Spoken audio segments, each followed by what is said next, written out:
Hello everyone, welcome to the stream. Bit of an impromptu stream. I had 2 hours free and I am gonna take them. As I said, last stream and the stream before and probably the stream before that. Times are all a little bit weird at the moment. Life is all up in the air, lots of change happening, all for the better. So it's all good, it just means at the moment streams are a little bit all over. We're not following our usual pattern during the week that we usually do, but that's okay. We're making do. And we've got until around 2 PM, 2:30 PM UK time today to stream, so we're going to do a nice little flight back to Heathrow from Nice in the south of France. A flight I have done in real life. And I think we were chatting about it last night in the stream actually, so it's kind of cool to get to do that on the sim today. So, we're just going to run through the route. I'll get the charts up. Where are the charts? Louis, I hope I'm saying that right. I always fear that I'm saying that wrong. Apologies if I am. Nice to see you. Hope you're doing okay.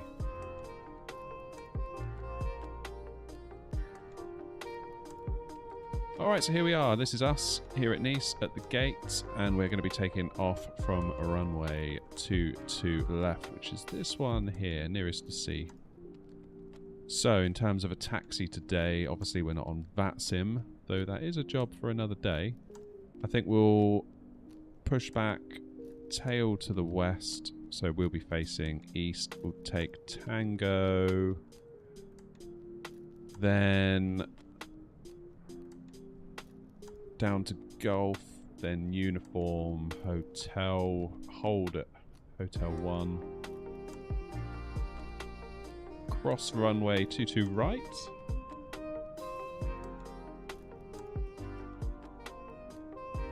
And then on to 22 left, and away we go. Quite a cool approach out of Nice. Departure, that's what I meant to say. So we will sort of come out and come back on ourselves. And then as we sort of come over this area, we start to get some of the nice hills. There's some cracking views as we make our way out of Nice. Really, really nice place to fly. Very, very cool place to go on holiday too if you're a plane spotter, because when I was there, this is, can't really see it on here of course, sort of along here where I'm moving my cursor is kind of where the promenade and the beach is, so this is kind of where all the touristy holiday stuff goes on. And if you're into planes, you can kind of see them, they sort of come in, if you sort of follow my cursor, they come in and they almost wrap around the promenade to come in on final, so they're turning right until the last minute. It's fantastic to watch. Absolutely brilliant. And then we'll make our way over France. Fairly standard routing, just kind of heading on up in the direction you would expect. Then we cross the channel. Make our way back into England, heading over to Big, so Biggin Hill. And it's that standard kind of reverse S shape into Heathrow. Go around, we'll come out to the left, making a heading of... what is that? Is that 127?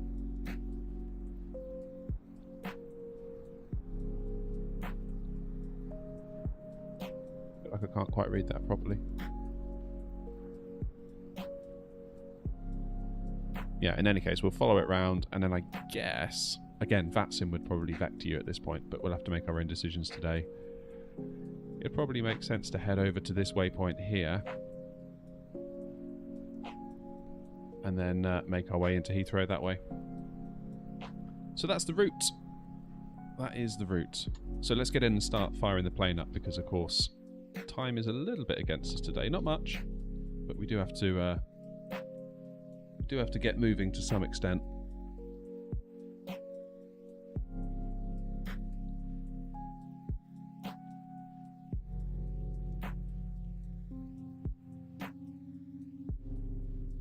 There's some stats on the screen for you.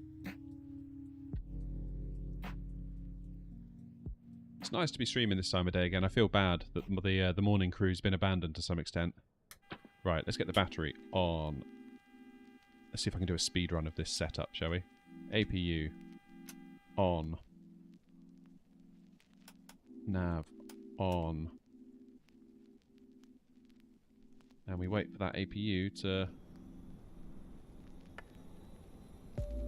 Ooh. What's going on in my frames? There it goes. What's going on here then? That will be...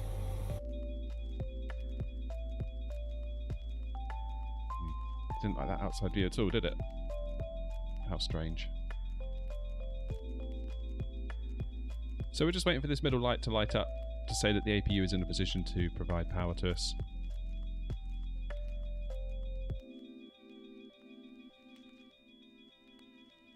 There it is. So we'll take the left and the right. Very, very good. Let's arm the emergency lights. Get that one guarded. On. On. Logo light on. Let's give ourselves some fuel.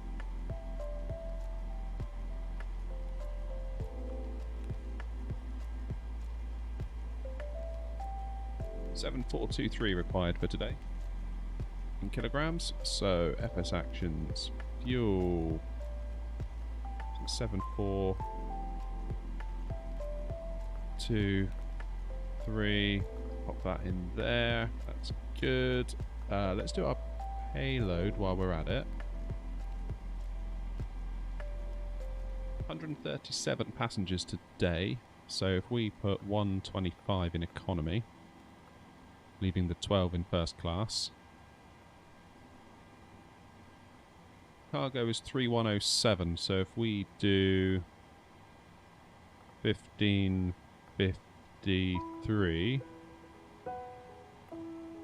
and then 1554 in the back, that then gives us a zero fuel weight of 57.2. Which is exactly what SimBrief thinks. Well, 57.17, but we'll round up, that's fine. That is good.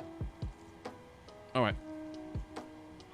Back up top then, let's get the fuel pumps on. I'm guessing the centre tanks have got nothing in them. Yeah, that would be right, because of course they're empty. Let's get the yaw dampener on. And we'll do the window heats on, hydraulics on. Let's get those to auto, give the passengers some air, APU bleed on.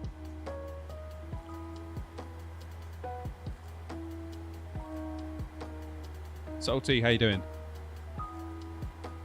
Hope you're well. Hope you're well. Right, let's go down here and do our route, shall we? So we are going... Menu, whoops, wrong button, menu, FMC, route. So, LFMN, EGLL, company route, put that in there, activate, execute, departures and arrivals, departing Nice, on runway 22, left, using the Bado 7Z, wasn't it?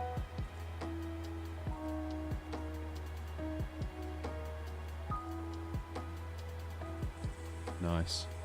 Yeah, all good, thanks, Salty. All good. Just taking the opportunity to stream while we got it. The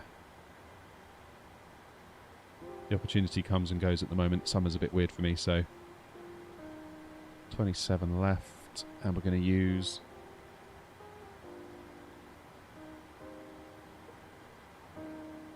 Ailes 1H.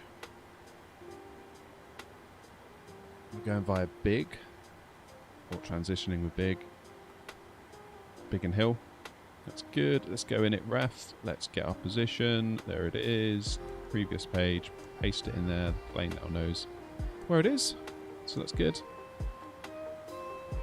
Back to init ref. Let's do perf init request.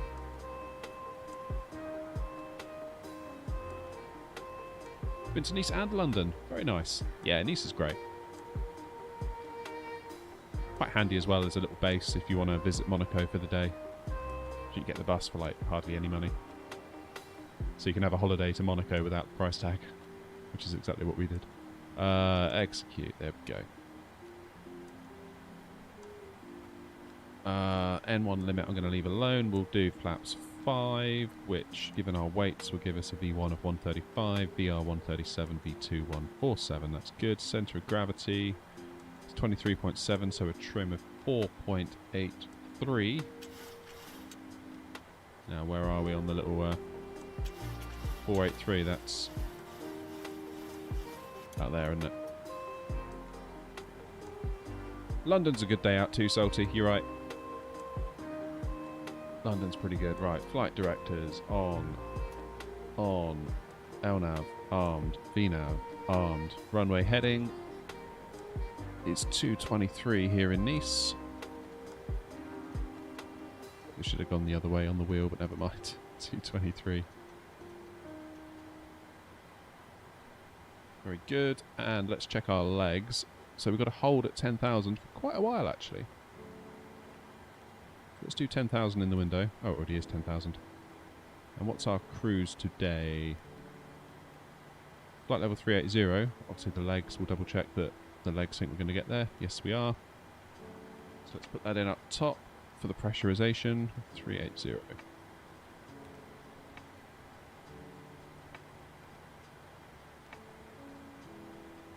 Heathrow is 83 feet above sea level, so we'll put our landing altitude, we'll round up to 100. I think that's the correct thing to do. So it wouldn't be the first time I've been wrong. And it probably wouldn't be the last, but that's okay. Very nice. What is local pressure?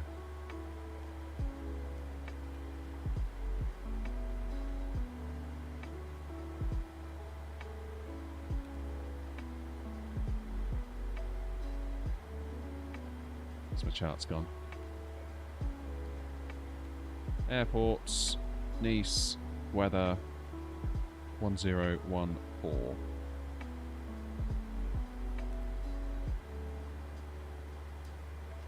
So almost standard, not too different. Right, let's get the anti-collision light on, ready for push. And I think we're in a pretty good spot. So we're going to do tail left, nose right, aren't we? So if we go FS actions, let's do the doors first of all, ground services. Make sure our parking brake is set.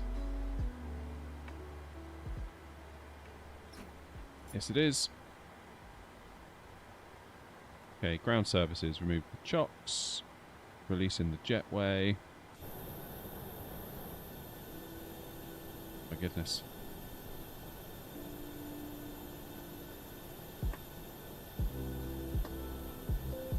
What is going on out here? My frame rate is not amused whenever we come outside.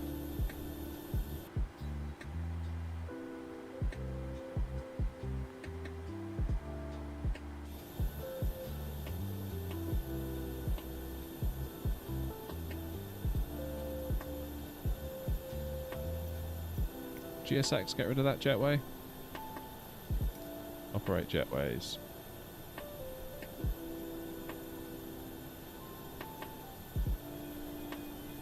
Goes. Happy days. Good, good, good. So return and let's do pushback. And we'll do a standard L, turn nose to the right, 90 degrees. Chocks are removed, select tug. Let's make a start. Yeah, the FPS. I think it's GSX. But we're okay in the cockpit, weirdly.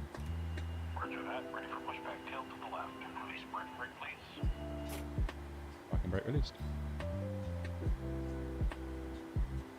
Brakes released.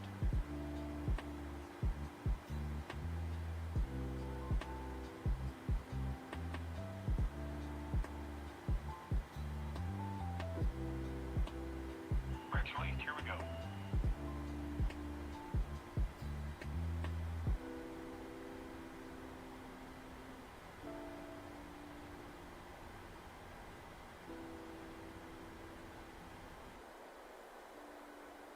we go then. Right, let's get an engine start, shall we? Let's do engine 1 into ground.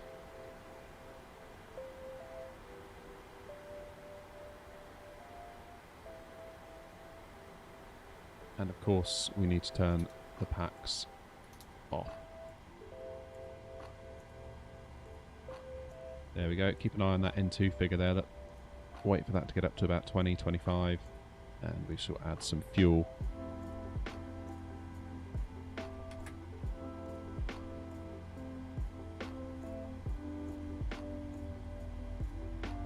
Very nice.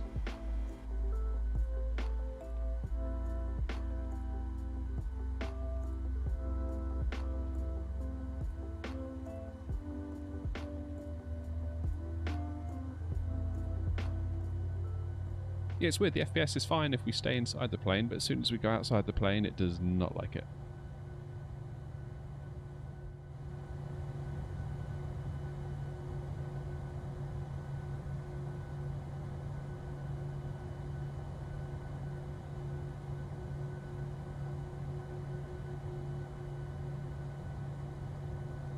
Oh, I didn't set up the camera. Camera's working. Let me zoom it in a little bit for you there. There we go. You can see me. Brilliant.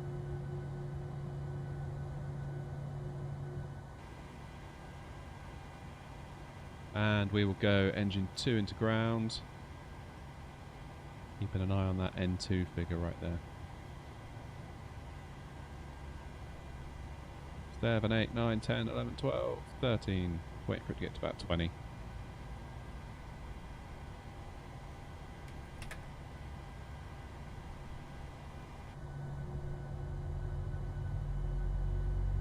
There's an A320 doing touch and goes over your house since like 2 hours ago. Yeah, it's all good, Salty. It'll be off for a minute. That's by design.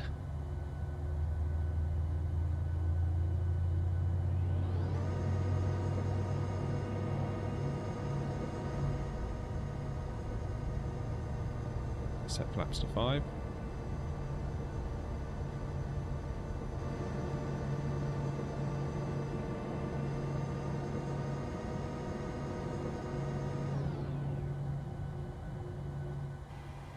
Okay, let's just check we've got 2 good engine starts. Yes, we do. Let's put the parking brake on. Brake set. Now we can go up top and we can take power from the 2 engines. Because we don't need the APU anymore. Auto on. Auto APU bleed off. Strobe and steady is on. And we will put our taxi light on, turn the APU off, get the probe heats on, and I believe that's good enough. Probably not what an actual pilot would do, but I think that is enough to get us off without any warnings. Ah, there's nothing like the flap sound on a 737, is there? Very good. So let's taxi on down, shall we? What I'll do is I'll zoom us in here. Come on, in you go. And we'll hide that. Shrink this down considerably. We can hopefully follow along as we taxi down to the runway. Nick! Good to see you, mate. How you doing? Sorry for the lack of morning streams lately. It's been a complete mess my end, and it's entirely my fault, and I apologise. Well, it's no one's fault. It's just life dictates these things sometimes. Right, let's taxi on down.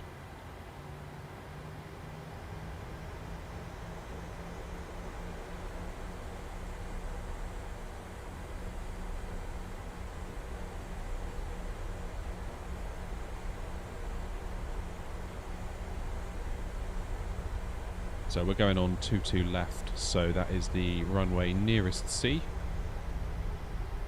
So we're going to make a left here.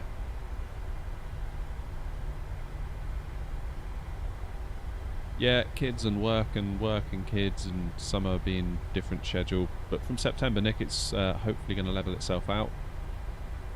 if the stars align, which I think they might do. You know what, I don't want to go down there. I want to go down here. That looks like we're going to go into a tree down there. I think that's a bug in the airport. Let's go this way.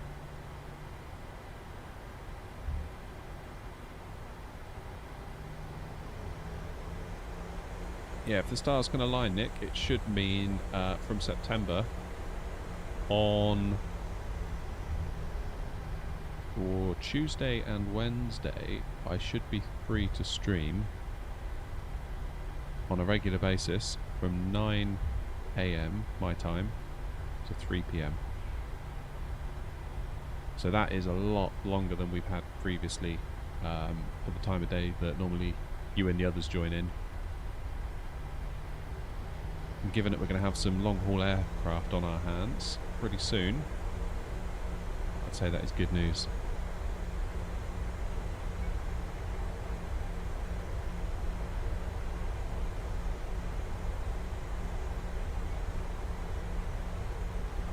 Good news indeed.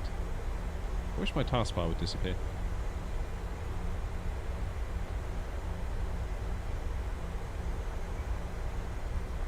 Yeah, when the 777 comes out, Nick, we'll be flying that one. I can guarantee it. Alright, so we're going to take the next right. Which is just this one up here, isn't it?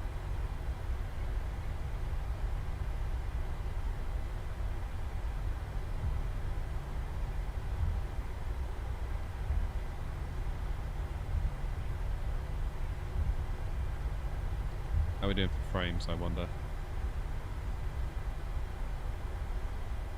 Not too bad at the moment. Not too bad. Alright, so let's make a right turn here.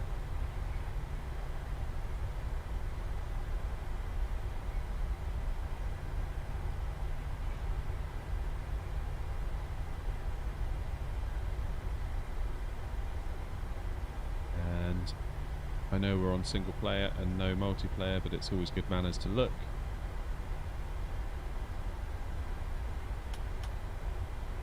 Get our landing lights on, and we're going to cross this runway.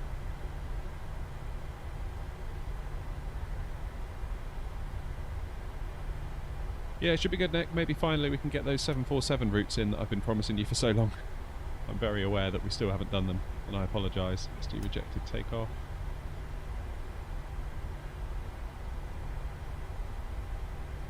Arm the auto throttle.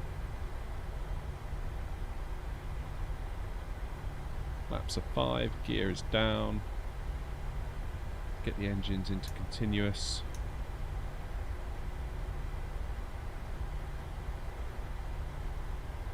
Here we go.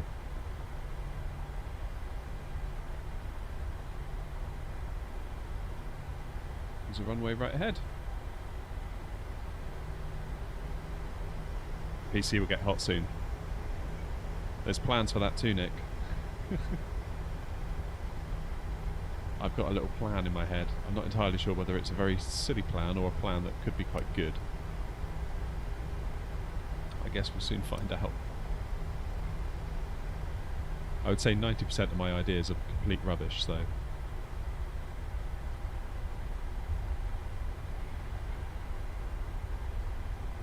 Island to island to Madeira. Yeah, I'd like to fly Madeira soon. That's a great idea. Great idea indeed.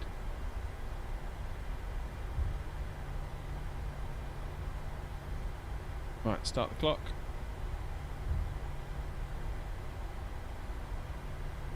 And let's get ourselves back to Heathrow. It's possible I may get a phone call during the stream, so I may have to duck out at some point. Got some real life stuff to deal with, but I can't see that being a massive problem. Everything's looking good here. Let's get gone. So we'll hold it on the brakes. 40% N1. Yoke forward. And let's go.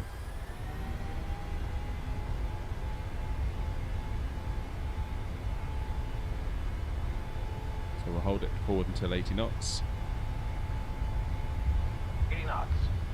Gently bring it back.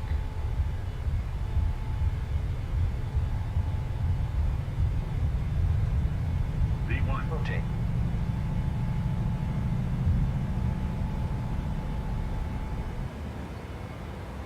Away we go. Ready to climb. Bit windy. Bit windy indeed.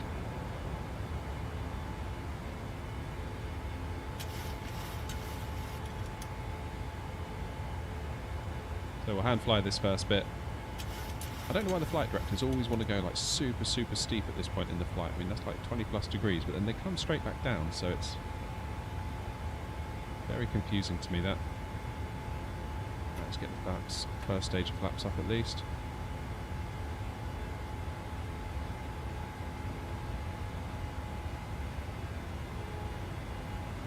And get ready for our turn, which will be in any moment. There we go, let's go.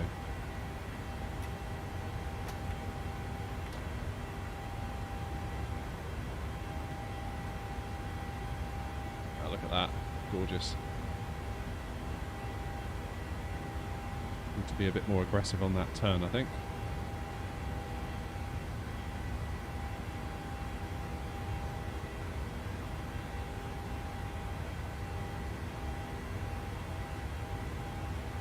A little bit of back pressure, because that will A, keep us where we need to be and stop us over speeding.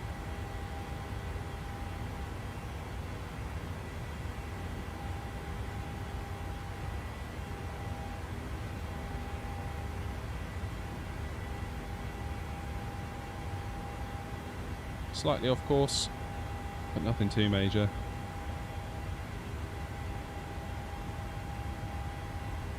I love that feature on the ND. You can see that little white line poking out, sort of telling you where you're going to end up if you carry on doing what you're doing.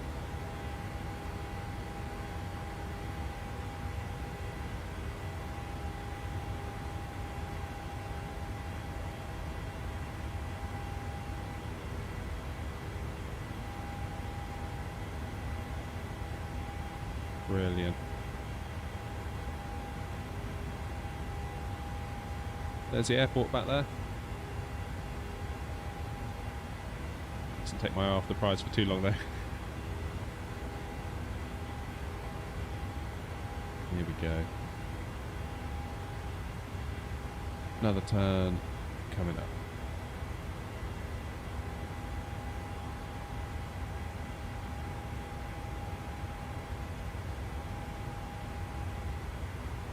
There we go. Just hold it there.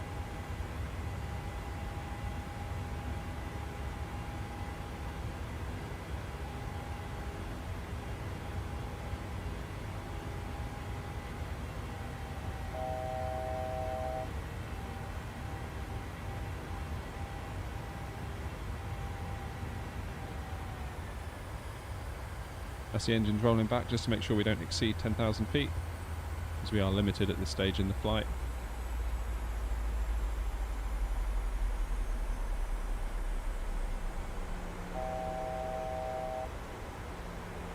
Alright, autopilot is now on.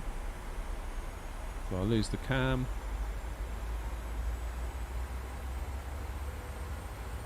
How far are we from being able to proceed? We've got 2 more waypoints to go.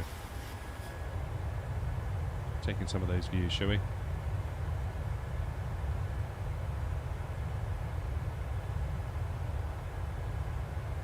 Folks, if you haven't already, if you are liking what you're seeing, could I please ask you to press the like button? It helps so much.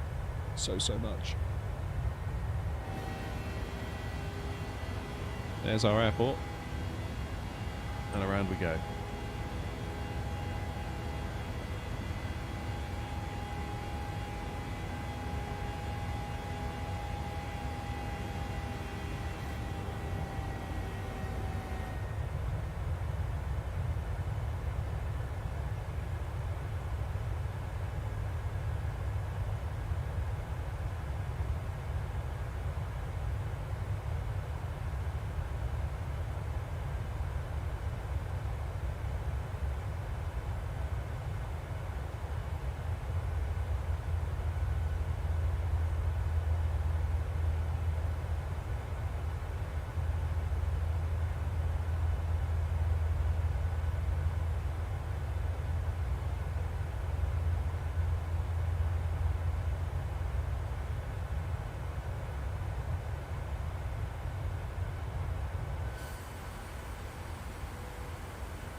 I'm going to put 380 into the window. Then once we're past that waypoint that has the limit of 10,000 on it, we can just go straight up.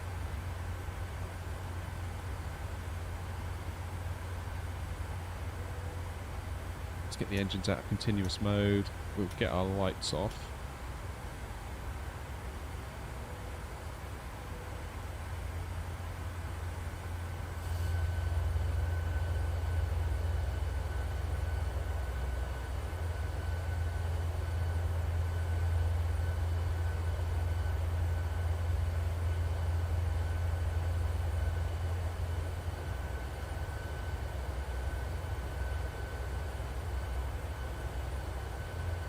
Should see the airport any second now, right? Yeah, there it is. Just coming into view.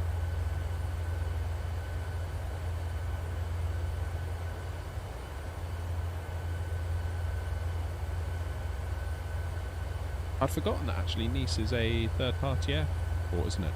I mean, I haven't bought it or anything like that. It's obviously come with the SIM. How's everyone's day been? Very good for me, thank you, Salty. Cannot complain. I mean, honestly, how could I complain? I'm sat here simming. Has to be a good day if you're simming, right?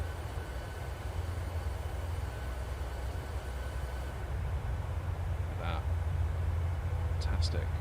How detailed Nice is. That's really detailed because that's real. I remember climbing up that when I was there. It looks just like it. I was stood on that top bit there watching the planes sort of circle as they come into land. So they sort of swoop around the promenade. They were landing on that runway right there, the one that we crossed. There's the stadium.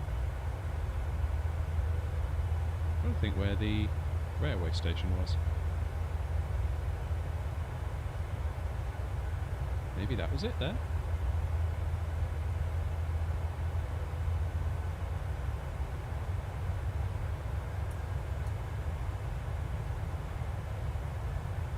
Hey Ashi, how you doing? Sorry for the lack of morning streams, Ashi. It's very much on my mind. It's just not a lot I can do about it, and I had a small window of time today where I could do it, so damn it, we're doing it.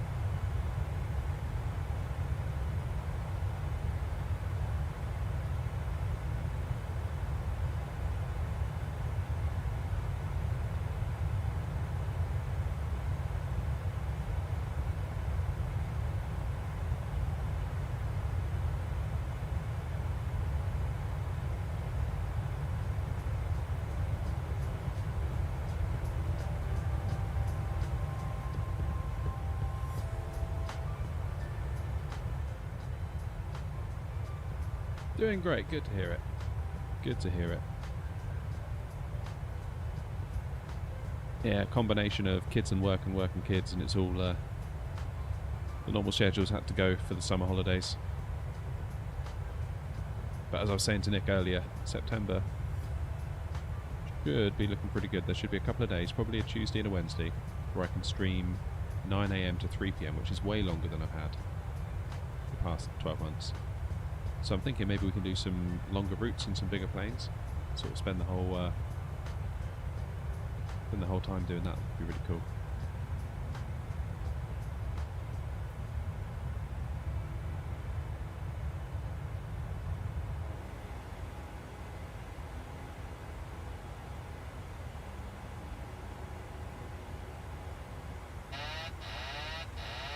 Oh dear. What is going on here? Why is it doing that?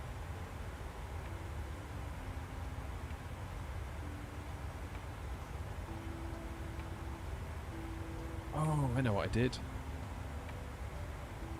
I forgot to set the... that was a discontinuity in the flight plan, wasn't it? I never checked for those. I was rushing. Alright, let's check for those now, shall we? Alright, step, step. Step, step, step. That was foolish of me. Teach me to rush.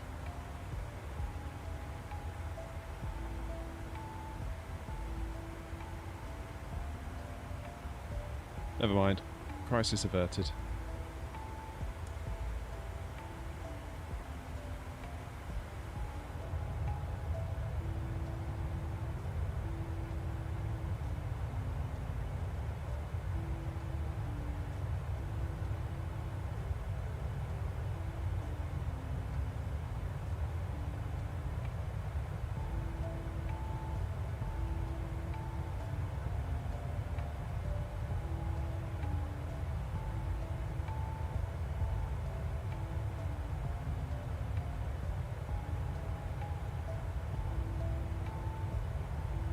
flying overnight?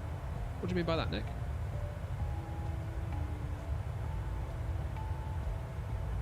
Foot's back. Back again, foot, eh? How you doing? Hope your day's going well.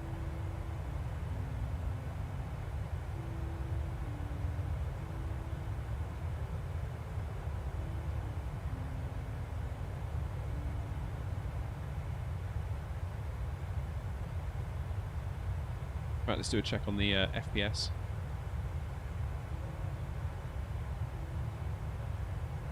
Solid as a rock, 30 frames a second. That's what we like.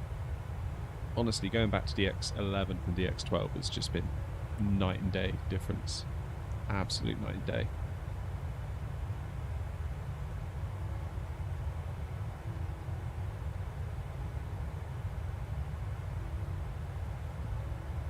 Hasn't quite stopped me looking at new computers though. I don't think anything ever will.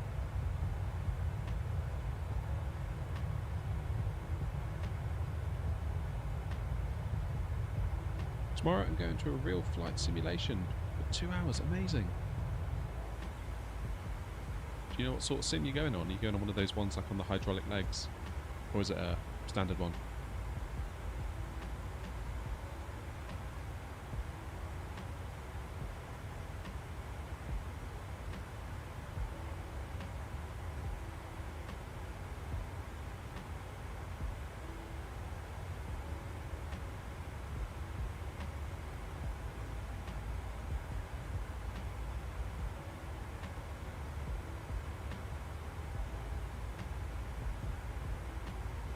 Hydraulic, no way, that's going to be so cool for...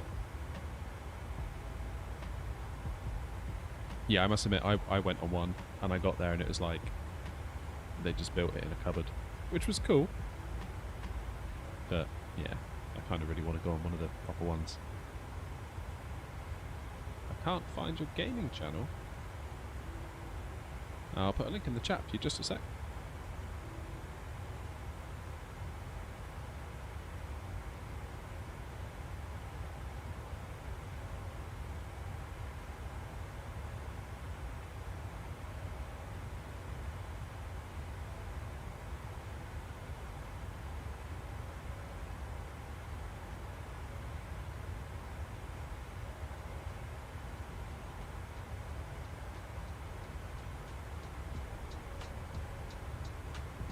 There we go, link in the chat. £100 for 90 minutes. Yeah, that's about right, isn't it? It's less of a gaming channel though at the moment. It's I've kind of taken it more in the direction of a bit of a tech channel. I've only got 3 videos up on there at the moment.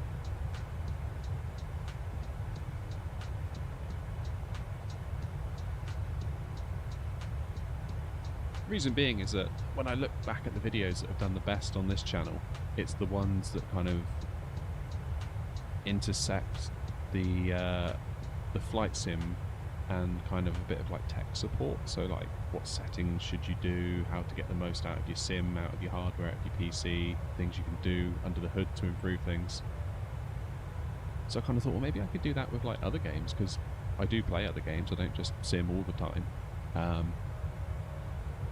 I just wondered, like, maybe I could just maybe make a channel that helps people in general with their PCs. I mean, I've worked in IT for years, I kind of know what I'm talking about to a large extent.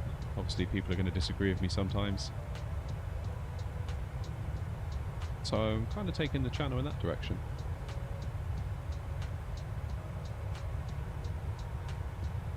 Yeah, I was in a similar position when I did mine last year, so it was almost this time last year.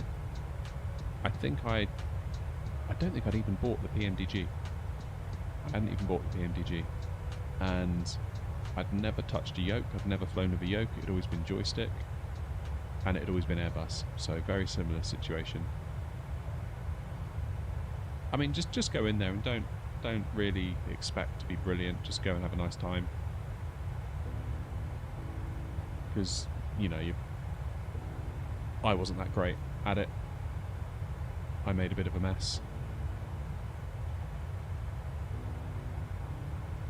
So just sort of I just went in humbly and I was like, look, I've never done I think I said to the guy, he said, have you ever done anything like this? I was like, well, I do a load of flight sim, but honestly, I'm probably doing a bunch of stuff wrong. I've only ever flown Airbus. I've only ever flown with a stick. So I've never touched a Boeing, really, never touched a yoke. Explain it to me like I'm 5. And the pilot was, really receptive to that. And we had a good exchange of conversation. And had I gone in and been like, well, I play flight simulator, so I know everything, he'd have been like, oh no, it's one of those. So, yeah, just go and enjoy it.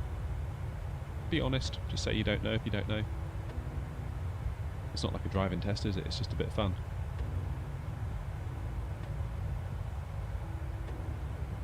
Just subscribe. Nice, thank you.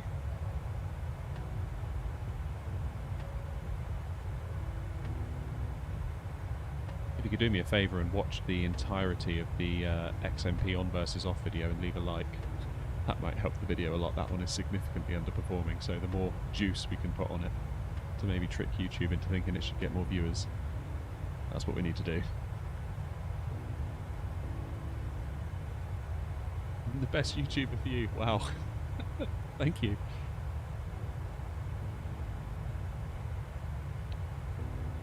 Yeah, I think the two often go hand in hand. There's a definite crossover of, like, I think the type of personality that tech attracts could also attract a flight simmer and vice versa. Kind of studying the detail, isn't it, of something? Wanting to understand what goes on under the hood. Wanting to explore, wanting to experiment, wanting to tinker.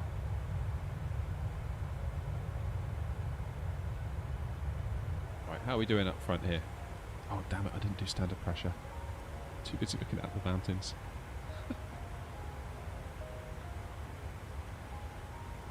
Let the passengers out for a bit. Fasten seatbelts. Off.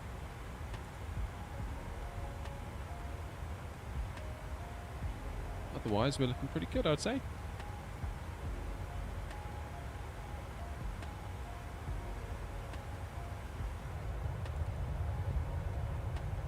Cheers, Nick. Honestly, you lot are going to make me blush. It's nice to be back with you all today, though. I'm glad the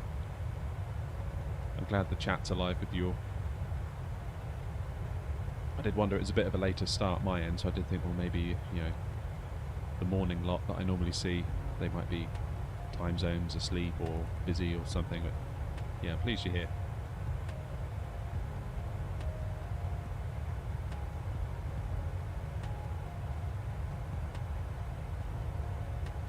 How do you know what pressure you should be at?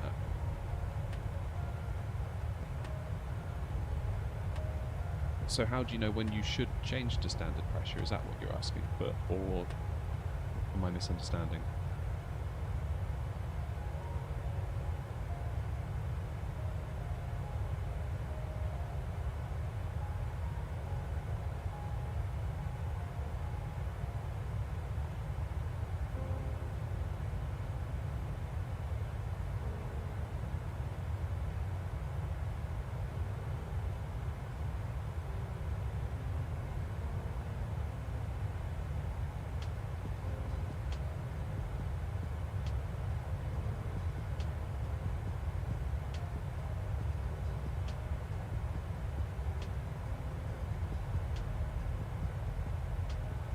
Oh, I see what you mean, Foot. So, depending on where you are in the world, you would go to standard pressure at various altitudes. So, in the US, I think it's typically 6,000. Quite often in the UK, it's 18,000. Then, at that transition point, when you either go into standard pressure or out of standard pressure, you would look at the airport you are landing into. So, when we come into London, we're going to be coming out of standard pressure at about 18,000, I believe. So I would be looking at a local getting a METAR report for that airport. So if I show you on my charts here, go to airports. This is Navigraph, but you can find out other ways, and I'll show you the other ways in a second.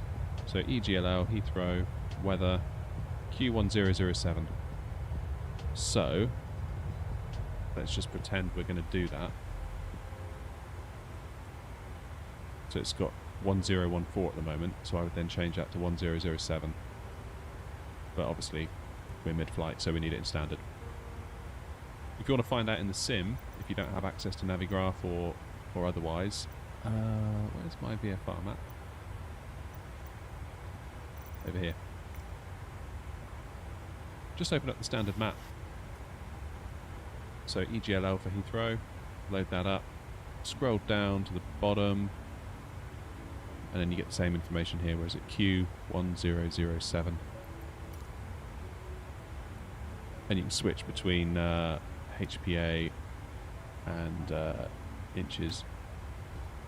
So the 29.74 is the same as 1007, but again, we're in standard for now. I hope that answers your question, Fert.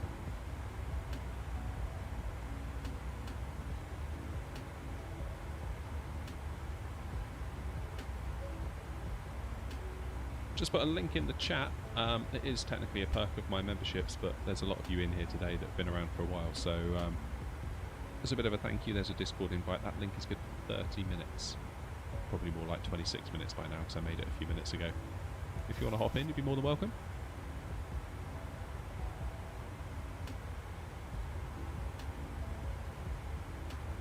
It's a place for us all to chat and hang out, and also if I schedule a stream, I'll post it in. I've got a separate channel for like notifying you all when I'm going to go live, stuff like that.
We must nearly be at cruise, right? Yes, we are. In fact, we're 2.5 miles away from top of climb.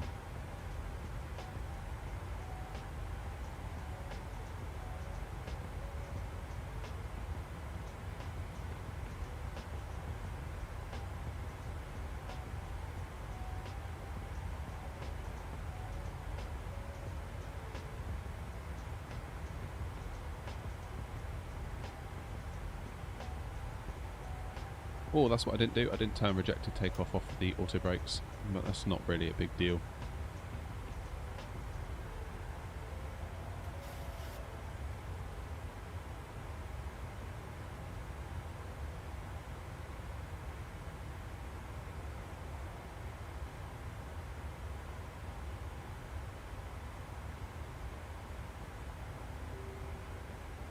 Yes, indeed, Ashy.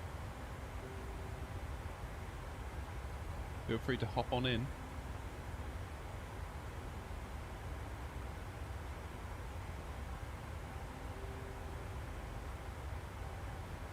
It's a perk of the channel memberships, but I do sometimes chuck the link around if there's a few of you in chat that have been around for a while and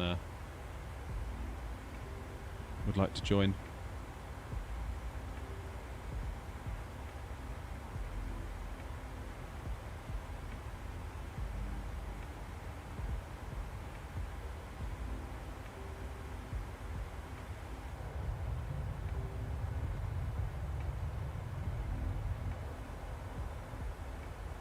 Look at that. That's a view, isn't it, eh?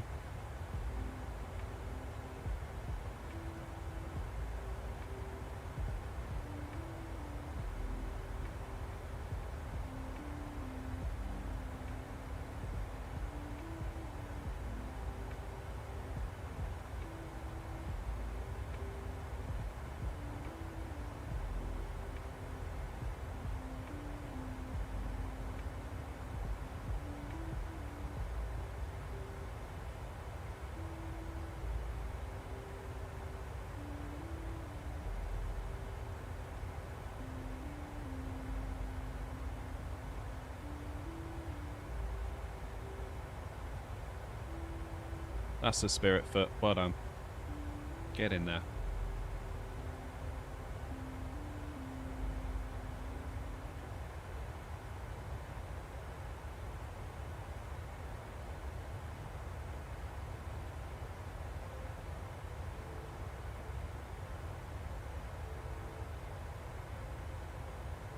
Nice one, Ashy.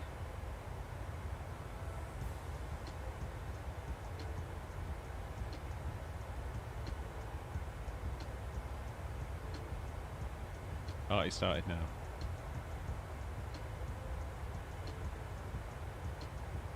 Hey, we even had Bevy in the chat last night. I haven't seen Bevy in ages. It's great to see Bevy.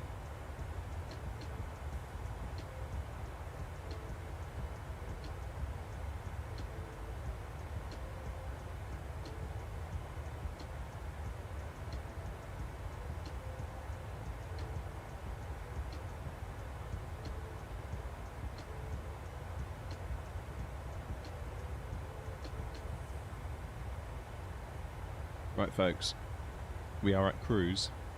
Everything is under control. You know what that means.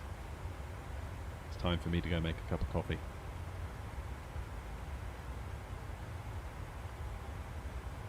Where's Felix? I don't know. Probably flying somewhere, I'd imagine.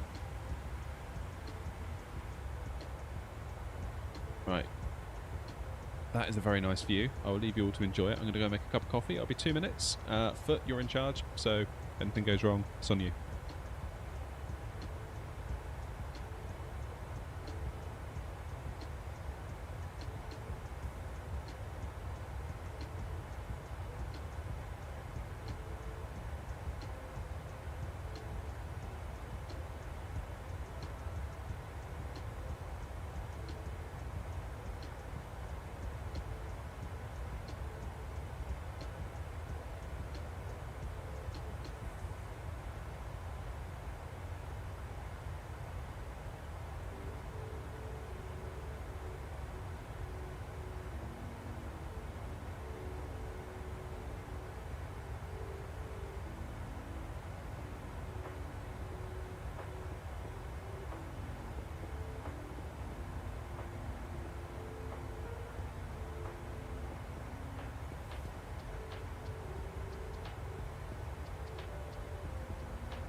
Alright, Foot, you can stand down. I'm back. Oh, Nick, you joined as well. Awesome.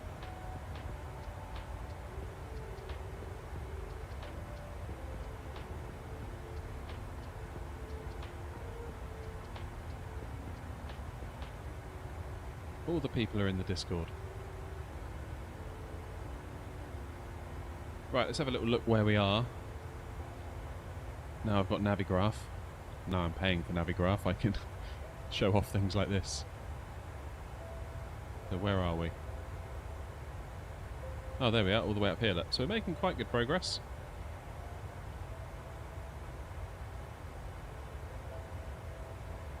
So we're just basically heading on up over France, more or less in a straight line. I mean, there's a bit of wiggling A little bit of wiggling here, but like nothing, really. Then, sort of south of Calais, because Calais is sort of up here, isn't it? Yeah, Calais, Dunkirk. So this is where we're going to make our crossing over to the UK. So where's that going to bring us in?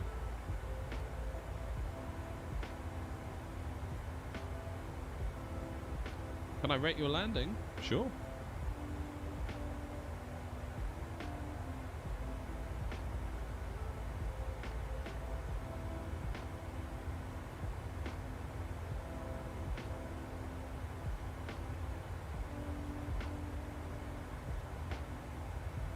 Yeah, so we're going to be coming in over the UK sort of around Hastings, I think.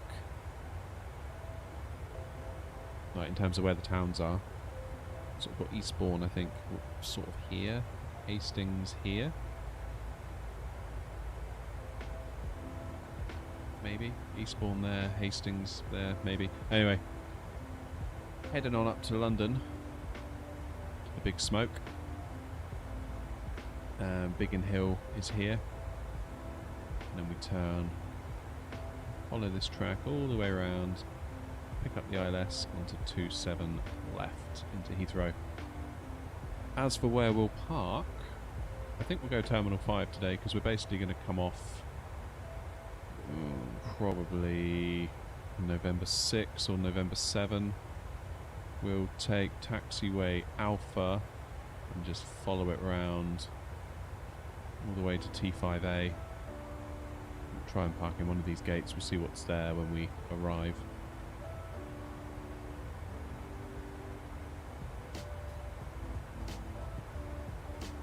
Yeah, nice foot. Cheers. Oh! Ackham's having his day out. The Jolly Boys outing. With the bus in one piece.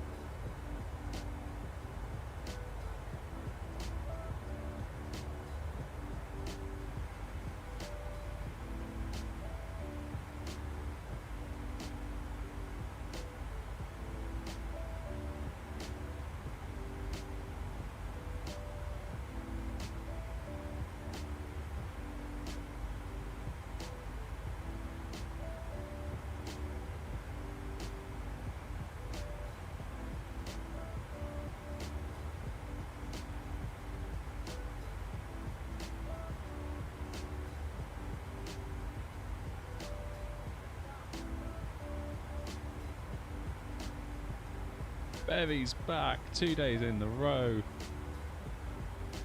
Love to see it, Bevy. Bevy, scroll up, there's a Discord link. Should still be good, it's good for about half an hour. My DMs are off. Oh. Can you like add me as a friend or something? Will it do it then? I'll accept it if you do.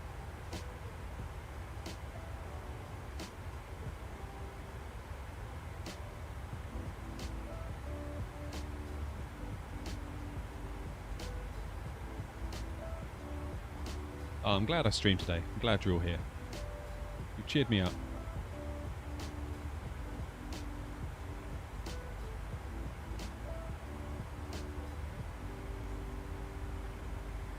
There you go, Foot. You should be able to now.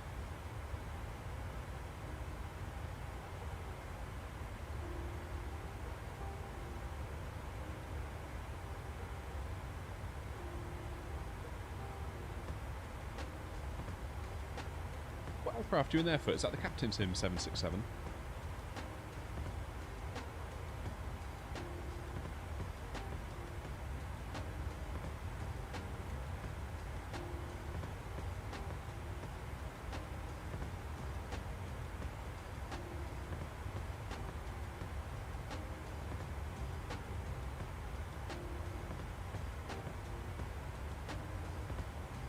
Could I do an event in multiplayer? So I'm thinking what it is.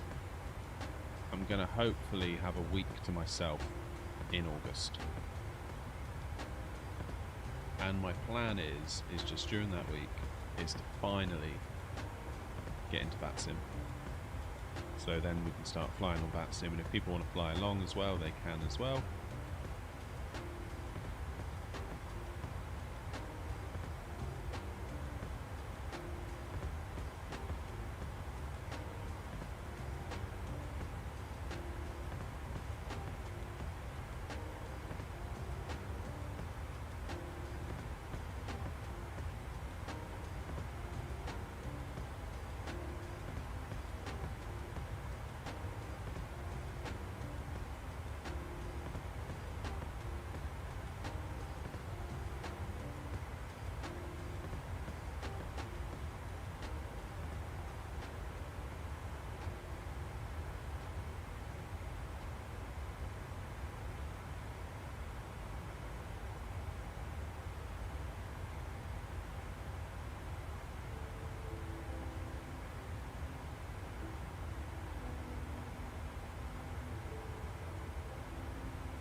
It's nice and on the centre line there, foot.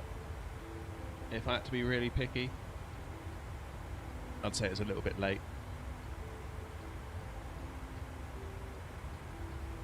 But that's just me being picky. I'd give that a solid 7 out of 10. Solid 7.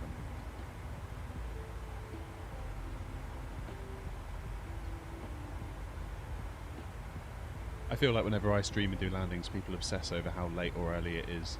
And I always feel it's a little bit picky, because you watch real pilots land in real life and they don't always get it on the touchdown markers. I think sometimes people need to chill a little bit.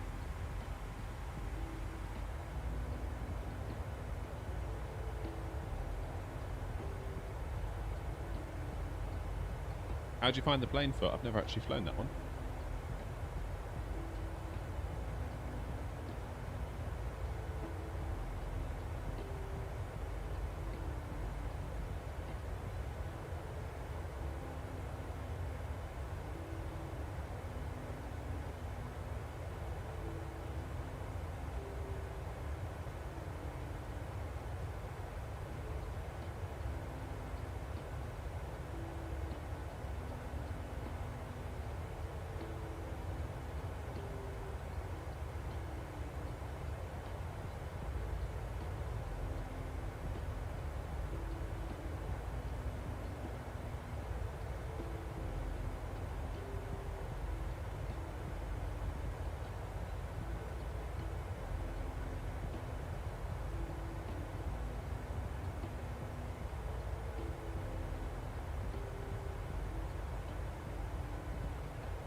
Oh no, I mean, like, how do you find it, as in how do you like it? Never actually flown it. I think I bought the 777, but I haven't got it installed, I don't think.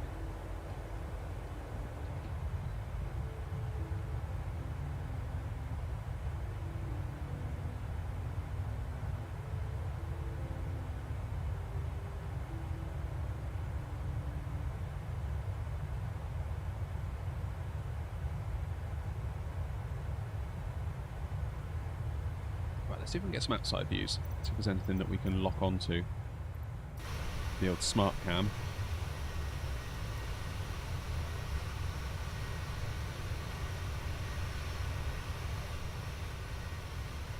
Yeah, well, that is kind of what it is, isn't it?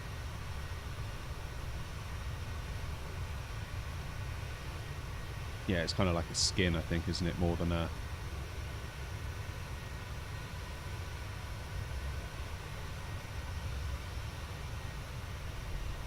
Can you not see it, Bevy, if you scroll back? Maybe the chat's gone too far for you now. I'll resend it. Hang on.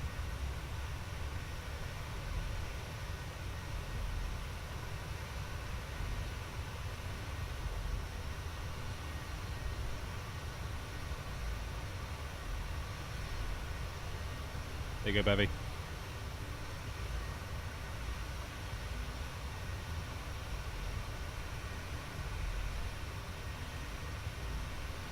Biggest plane I've been on is probably 747-400.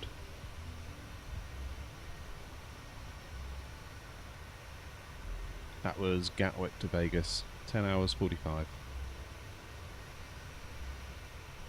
So glad we got to go on that when we had the chance, because obviously now I think you'd struggle.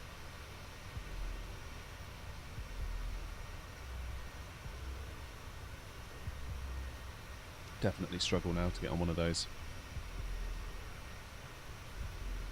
I just remember being struck by how long it was, because we were quite near the door, near the front.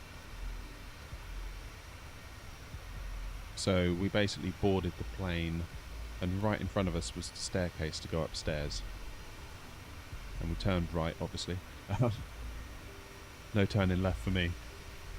Turned right and then sort of wandered back to my seat, but it wasn't very far, maybe like 5 or 6 rows.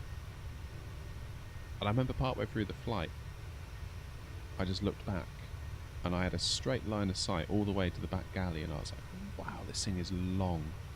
I was just really struck by how long it was. Link has expired. Oh, hang on, Bevy.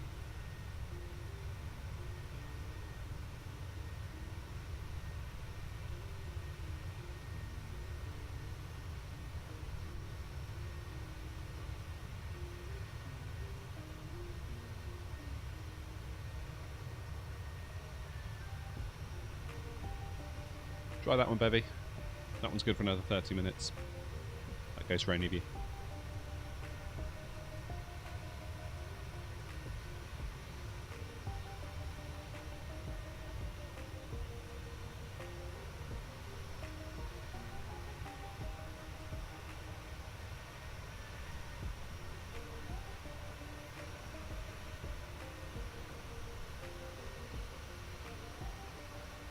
So we're about the halfway point now over France. Thereabouts. So the order the clouds look a little bit shimmery today.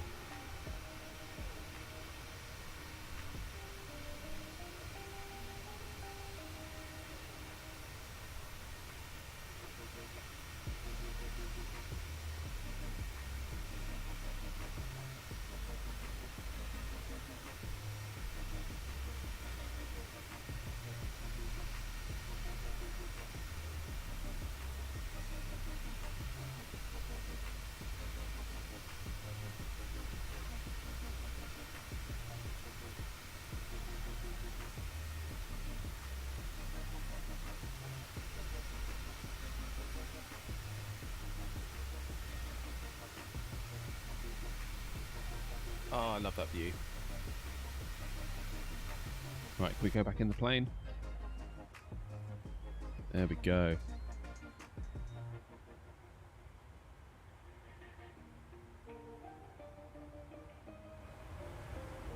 It's quite a lot of cloud, isn't it? Thick cloud today.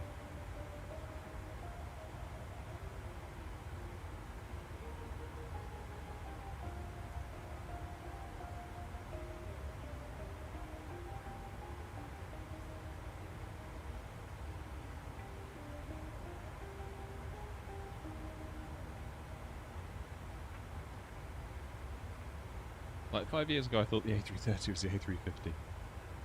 Never mind, these things happen.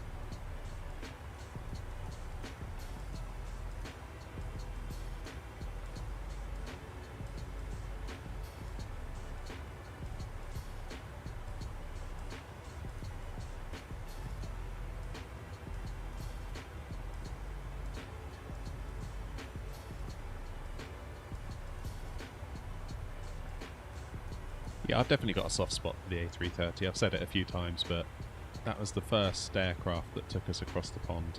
First time going across the pond to New York. And when I booked the flight, I was a little bit disappointed because I was a bit naive at the time. I thought, well, if you go to America, you go on a 747. That's what happens, right? Yeah. You get to go on the big plane. And then when I found out it was an A330, I was a bit like, no, I wanted to go on a jumbo jet. It's still very, very good indeed.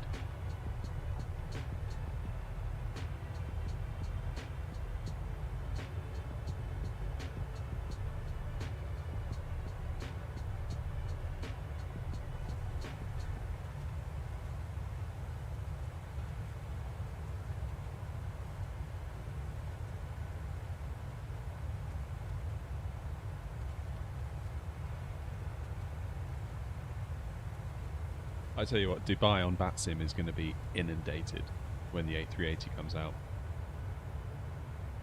Absolutely inundated.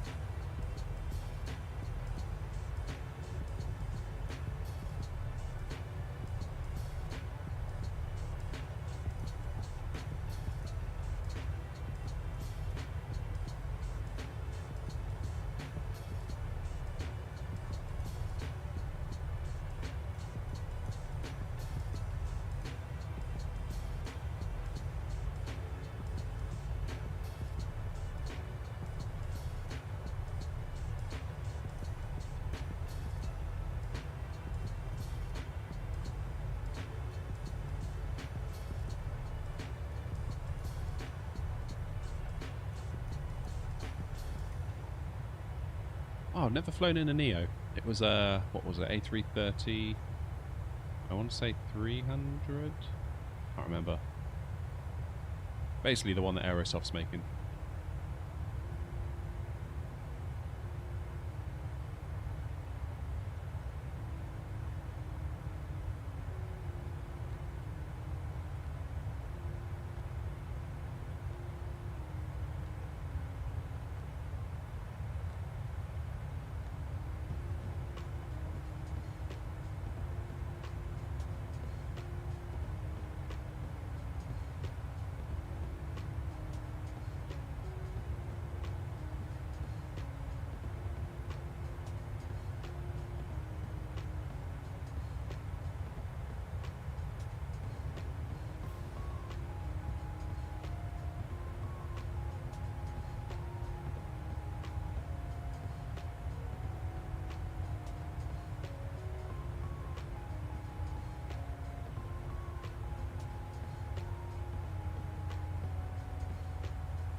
Are we going to get the A380 as well? Yeah, I mean, it's free, so like, why wouldn't we?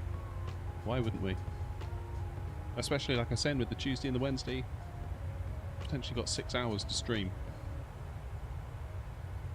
So while it might not be time to get to Heathrow to Dubai, we could at least get somewhere in it that's quite far.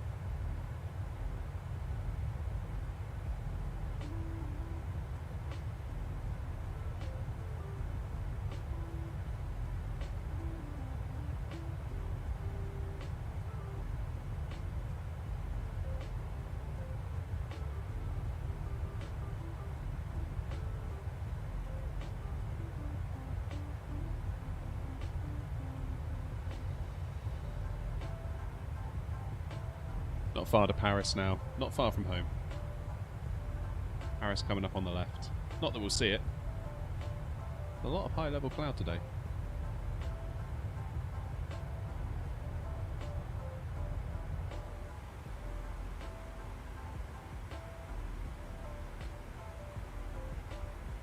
Everything seems to be going nicely up here though, so that's good.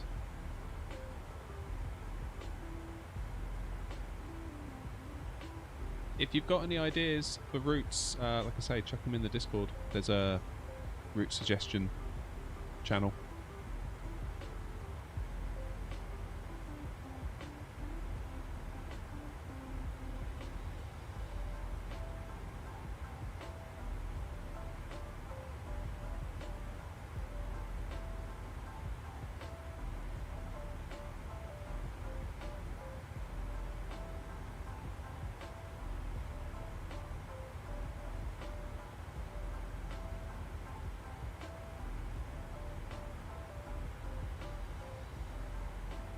Yeah, I mean, proper long haul still is probably off the table to some extent. But we could definitely do some, maybe like...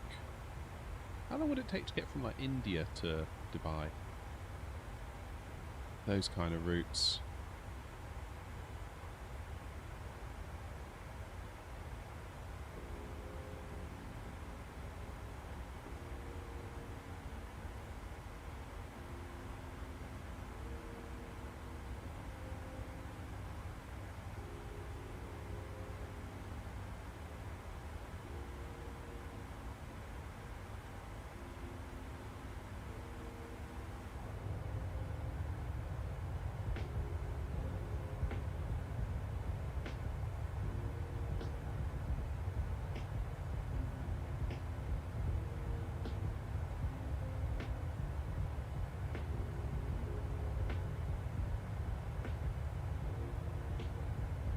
Also, we've been thinking about the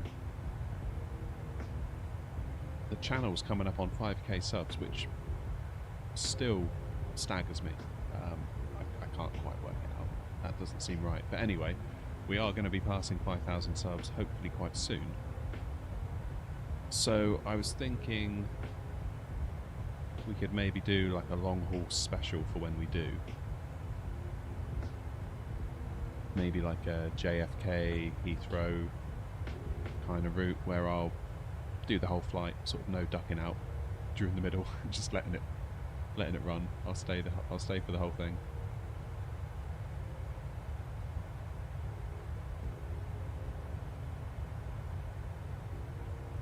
Maybe do it in the A330 in the headwind.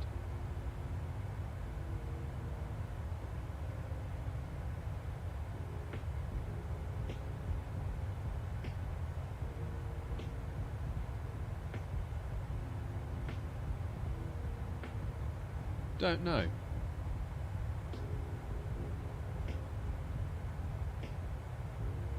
£1 mile per sub. That would be about right, wouldn't it?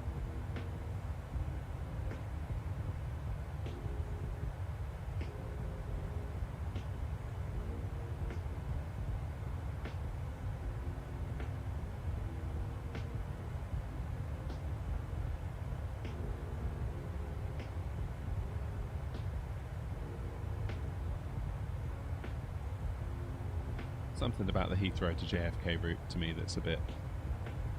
something about that route. Something majestic about it.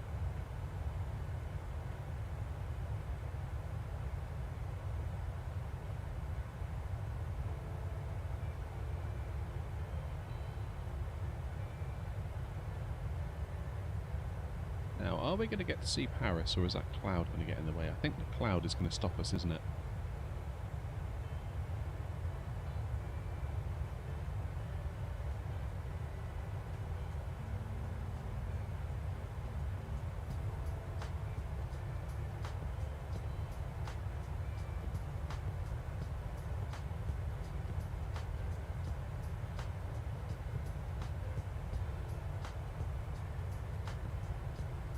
Yeah, I will schedule that if it does happen. I'll probably try and coincide it with my sort of week off in the middle of August. Maybe that I have to do it prior to hitting 5,000 subs, but in anticipation of going over 5k subs. Because if we don't get to 5k subs by then it's kind of the only time realistically I'm going to have to do it, so we'll just have to do it then and do it as a bit of a thank you in advance to everyone.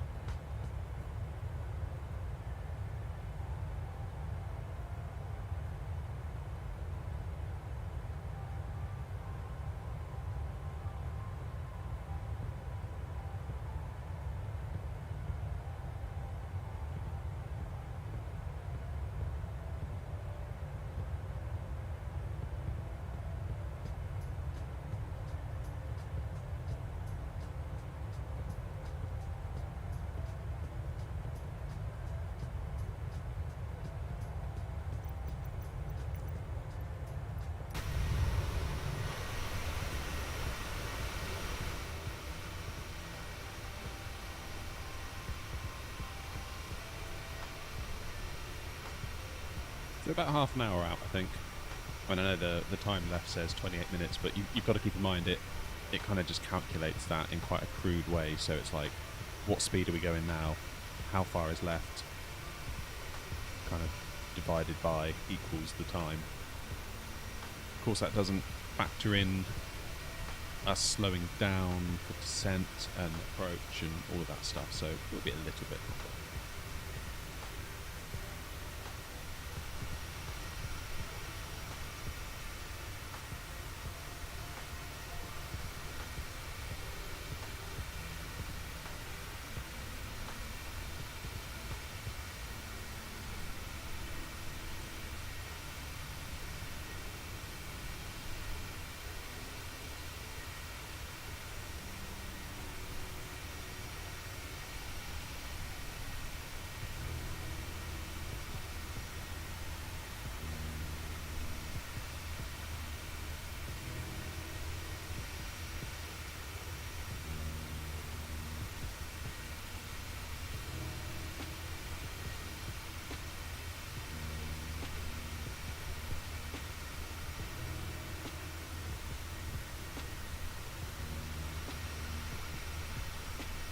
Dubai to New York. Wow, yeah, that would be a long one, wouldn't it? That would be a long one. That's a good. Is that 12 hours? Because it's 6 to Heathrow, isn't it? More or less, 6 and a bit from Dubai. That's got to be 13 hours thinking about it.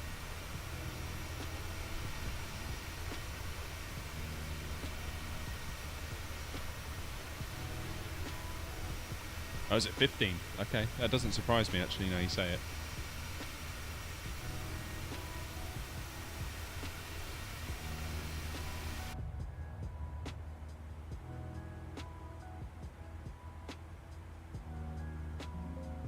Whoops, daisy.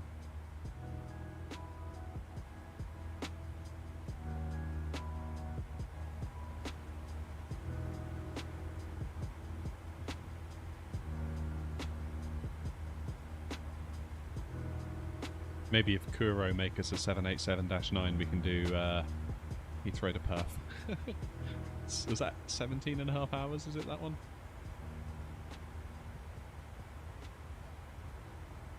Right, so Paris should literally be down there. Yeah, there it is. There's CDG.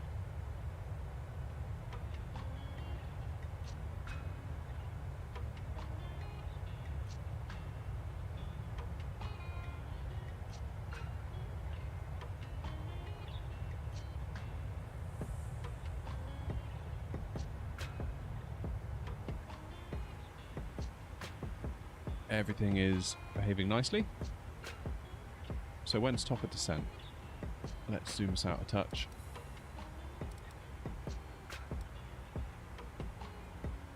We're about 70 miles away from that. My frames feel a little bit off. Are they off or is it me? Seems okay.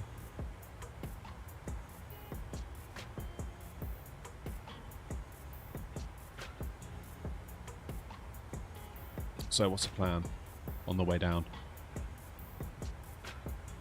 So we're going to go down, we've got to be at flight level 290. Whoops. Clear that.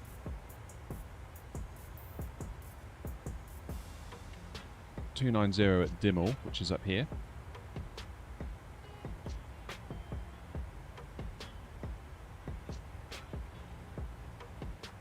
Then flight level 180 up at Etbax. Then 7,000 at Big. And then we make our way down to 3, then 2.5. I mean, it's a bit of a cheat, but we're not using ATC today, so we could just put 2.5 up here. And we don't even need to think about it. When the time is right, the plane will just start heading down, and it will keep us at all the right altitudes, at all the right waypoints. And I can sit and be lazy and drink my coffee, which I'm very much in favour of.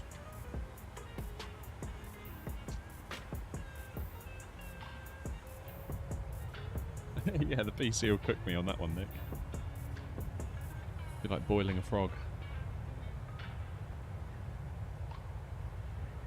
I do have a plan. I just don't know if it's a good plan. Right, hear me out. Maybe you tell me if you think it's a good plan or a bad plan. So I'm in my garden shed, right? If you imagine a rectangle, that is the shed. Now imagine that we divide the rectangle in two with a dividing wall to make 2 squares. So I have the right-hand square for me, and the left-hand square is where we kind of keep all of our rubbish, like bikes and barbecues and just nonsense that we should probably throw out, but hey, that's what the shed is for, right? At the moment, my PC is next to the exterior wall, so on the right of the right-hand square. My thought is move the PC next to the dividing wall, twist it so it is going to be, its exhaust fans are going to be sort of blowing against the dividing wall, bore some holes, attach some piping to my computer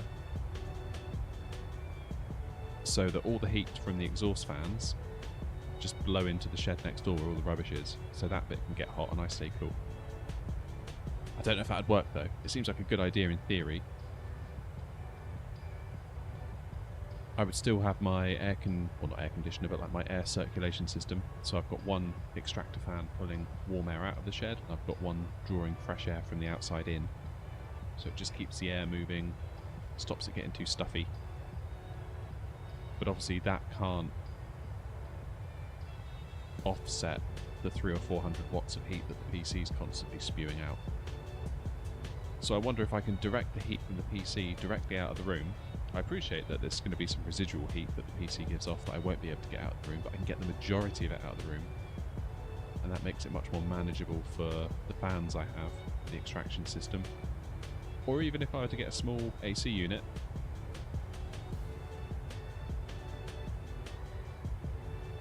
that would mean the AC unit would have to fight against 300 or 400 watts of heat less.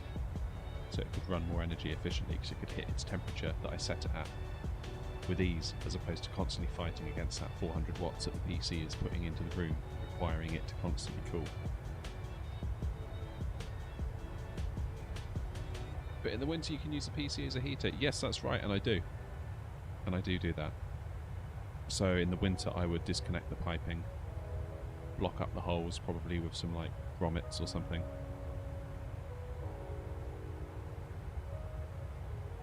And go from there. Brian, good afternoon. Nice to see you. How are you coping in that heat? It's pretty hot down there, right? It's funny, I saw a news thing the other day about like all the heat, and I was like, oh blimey, I wonder how Brian is.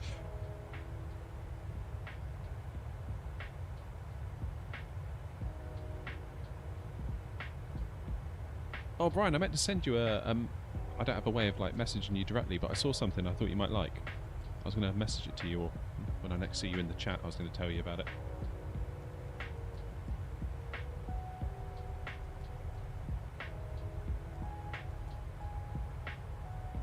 I could bump it out the outside wall. The only thing that would bother me then is like rain getting in. Because once I pierce that outside wall, I'm then exposing PC potentially to the elements, whereas if I go through an interior wall, I don't care if the other side heats up.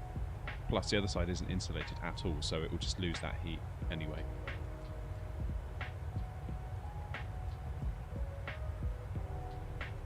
That was the only thought behind it. What was it I was going to send you, Brian? I've forgotten now. You may have already seen it. That's what it was. It was a video on... I don't know if you've seen it. It's a PC channel called Jay's 2 Cents. Quite a big channel. It's got like nearly 4 million subs. He did a video on like a guide to reining in a 13900K so that it runs cooler. I think it's like undervolting and tweaking and stuff, but he kind of walks you through it.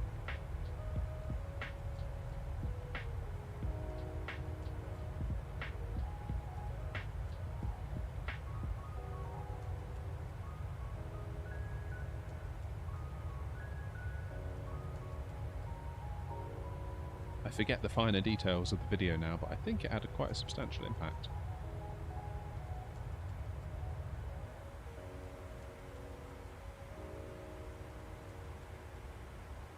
Right, top of descent coming up. How far out is it? About 20 miles. It's not too far.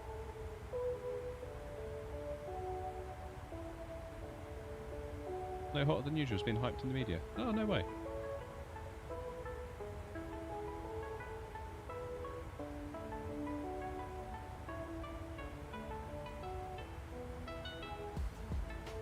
See if I can find the link for you, Brian. I'll put it in the chat.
There you go, Brian. I think that's it. I've just popped it in the chat for you.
There's top of descent. Down we go.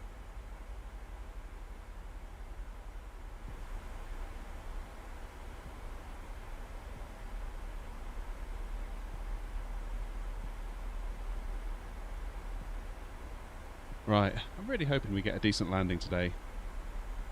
I did a stream last night and it was just a mess, so my confidence is not great at the moment.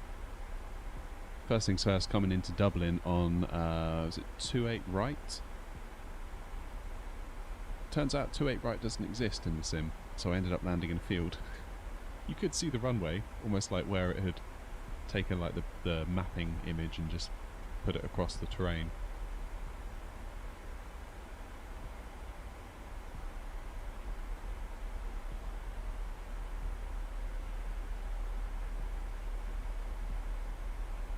And then coming back into Newcastle, it was pitch black nearly, and I always struggle in the dark, and I was really struggling to kind of work out where the touchdown zone was, and kind of left the flare too late and made a bit of a mess.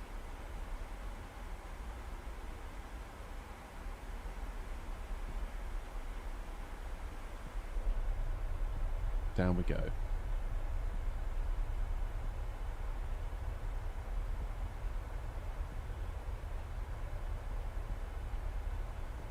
Right, let's have a look at our charts. So we are just making our way out of France. Going to be going across the channel. Etvax Tiger. Then we go into Big.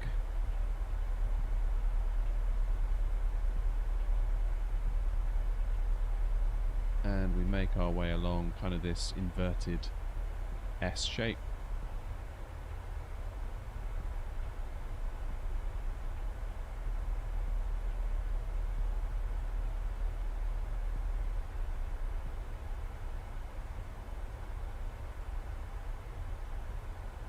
And then into Heathrow. 27 left. I keep saying that, what about the bad landings? Yeah, well.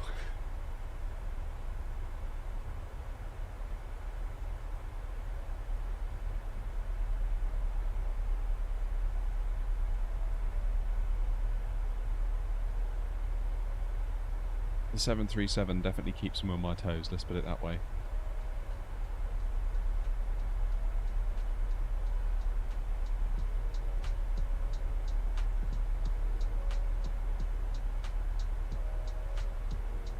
I feel like we had a great landing in the A330 earlier in the week. We did Albuquerque to LAX, and aside from the frames per second deciding to play games with us on the way into LAX, I'm really pleased with that landing.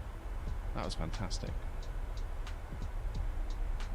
How much is Navigraph? I think I pay, is it $8.99 a month or $7.99 a month? If you're not flying on VATSIM and you're just flying around, probably not worth it, is the honest answer. You can use ChartFox, which is free. It's not up to date as much as Navigraph is, but again, if you're just flying solo, having some fun, enjoying yourself. That's more than enough, I would say.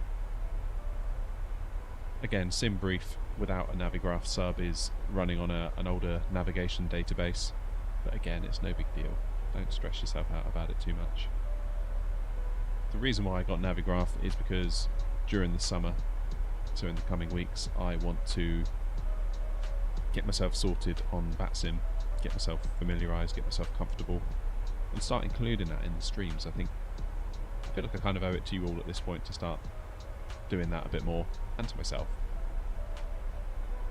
So yeah, Navigraph was subbed to in anticipation of that. Otherwise I would just keep using ChartFox, I think, because it's free and it's good enough most of the time. It has its limits, but again, it's free, so there she is, good old Blighty.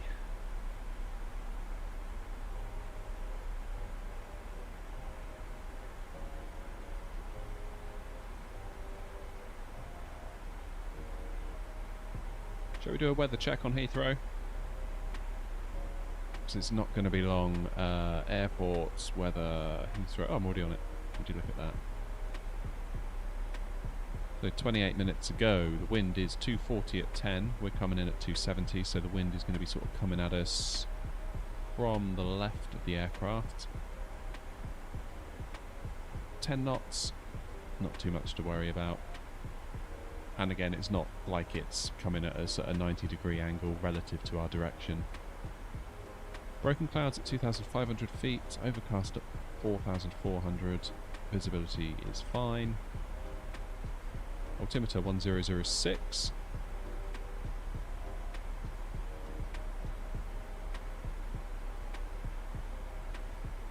Why don't you do practice landings at Madeira? What's that for, Brian? For VATSIM or just in general?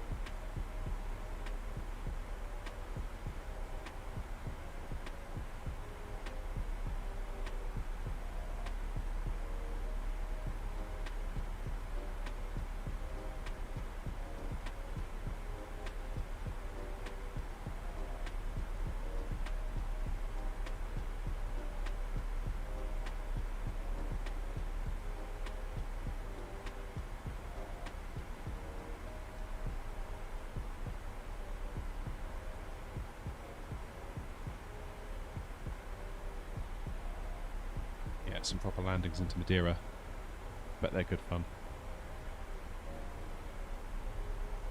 Alright, 25,000 feet we are at. What's the game plan from here? So, should be at 20,000 by Rotno, 18,000 by ETVAX. Speed is fine, we're on profile.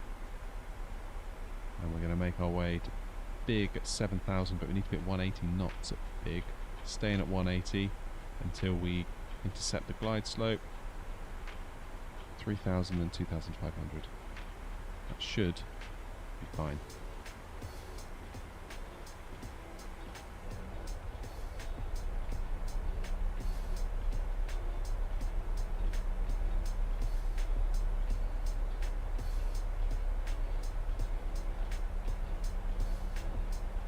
It is amazing watching actual pilots land there. Absolutely amazing. I think I struggle with crosswinds a bit more in the Boeing than I would do in the Airbus typically. Because in the Airbus, when you do the rudder pedals to kind of decrab, the Airbus flight management system does any aileron adjustments for you to keep the plane level. Whereas the Boeing, you kind of have to be on the yoke, either left or right, while doing the rudder input and flaring. And those three things combined, at the moment, I find a particular challenge.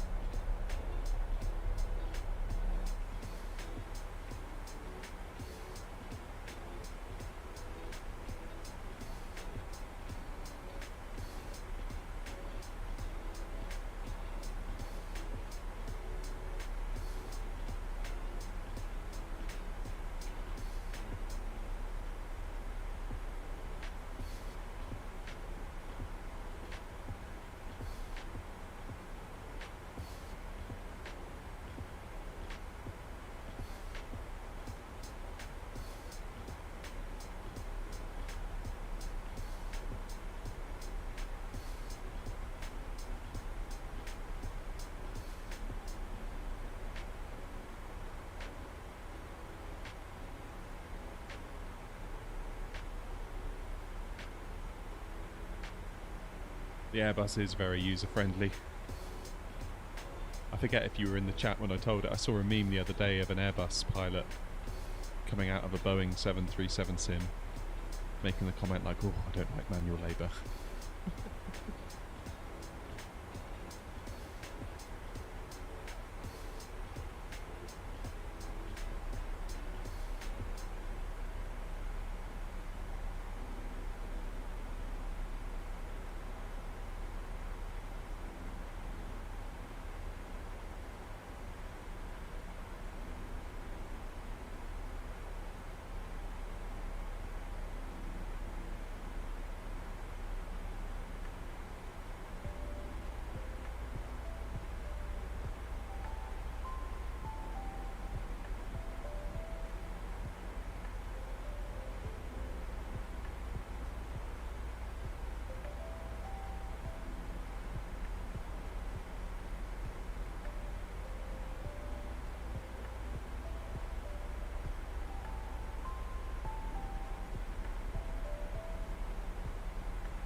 How are we doing? 19,000. So transition's going to be soon, right?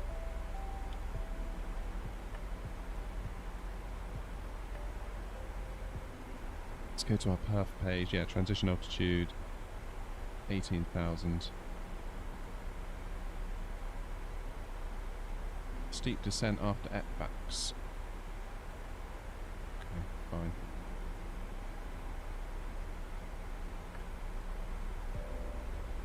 To me, it's much more complicated to fly the Airbus. You mean it's easier to fly Airbus or Boeing? I guess you must mean Airbus is easier, right? I would certainly agree with you.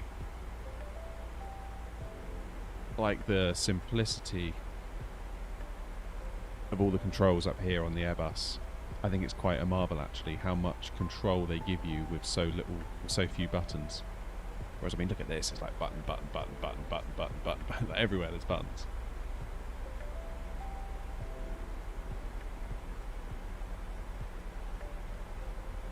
Meme channel in the Discord, maybe, yeah. Hadn't really considered that. What was I doing? I wanted to find out something. Charts, that's what I wanted. Approach. We're doing 27 left.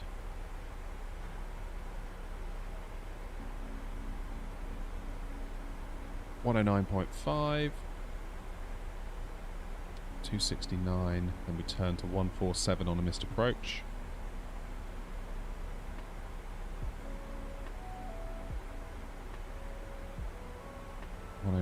.5. Let's get that dialed in now.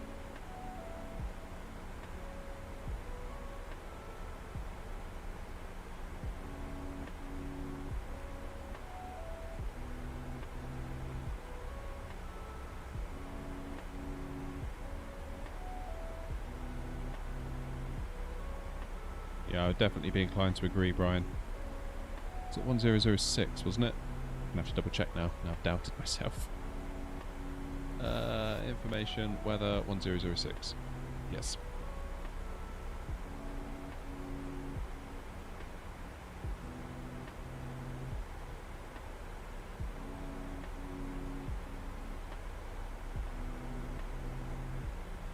Okay.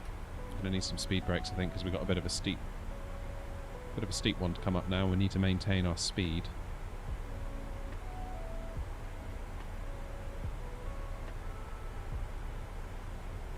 I'll be curious to see how the A380 differs from... Obviously, we've become so used to the A320 now, and the A330 to an extent, although that is mostly because it's based off the A320nx, but when the A380 comes out, I'll be curious to see what the differences are.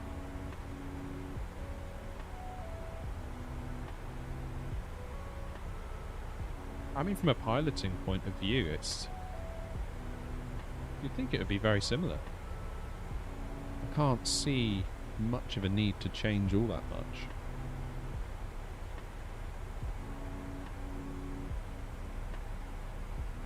Yeah, I'd be curious just to learn about the finer details that kind of come to light when you actually start using the thing, start flying the thing. The workflows that you kind of build up a bit of muscle memory for in the A320, how much of those can go across? Or how many will be like, oh, this is different and weird, I have to do this instead.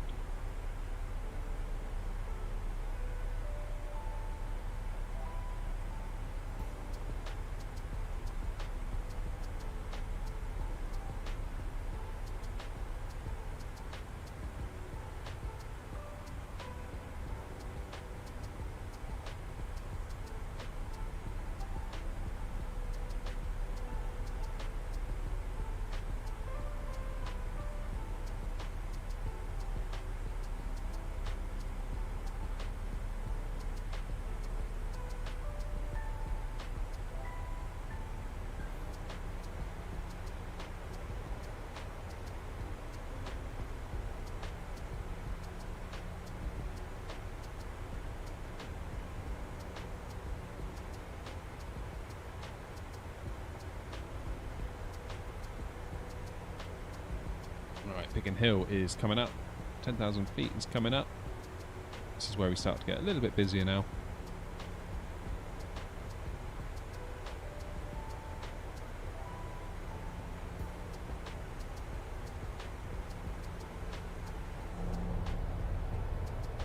Keeping those speed brakes out just to help us manage that energy on the way down, because of course the plane did warn us that we've got a steep descent after a waypoint that is now behind us, and we need to be at 7,000 at Big.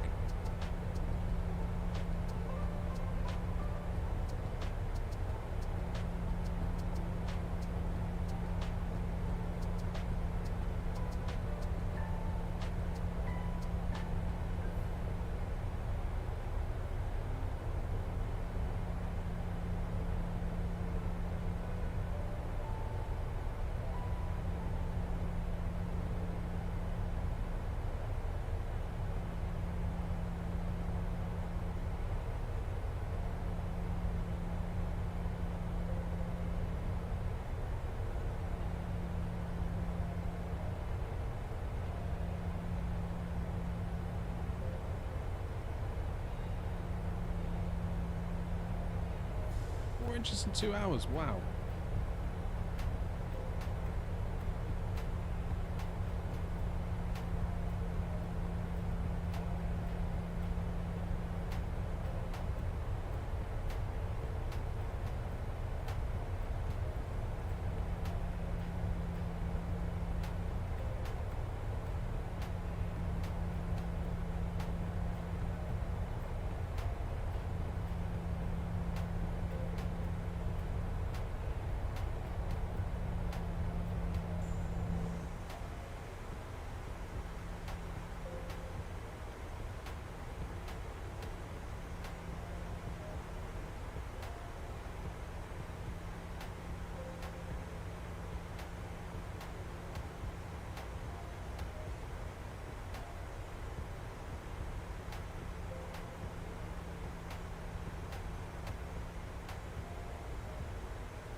Here we go.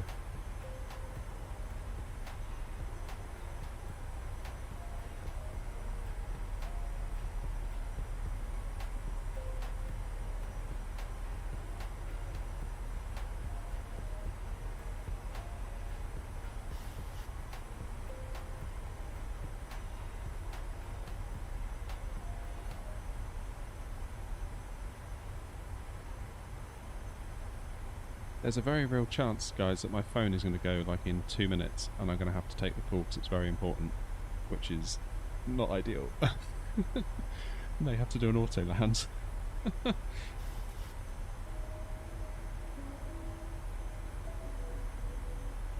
Right, we need to be at 180. Let's do a speed intervention.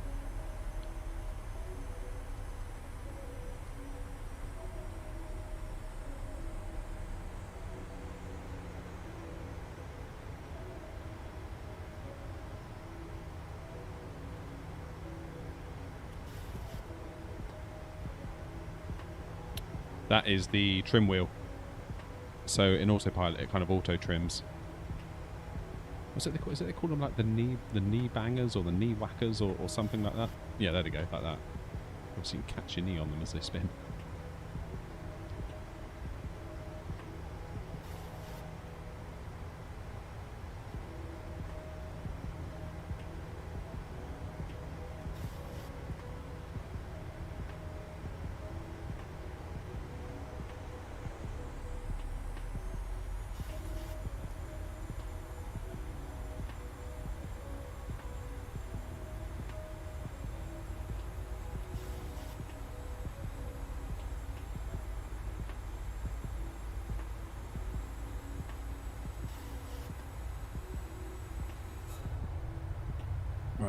Please don't let the phone go now.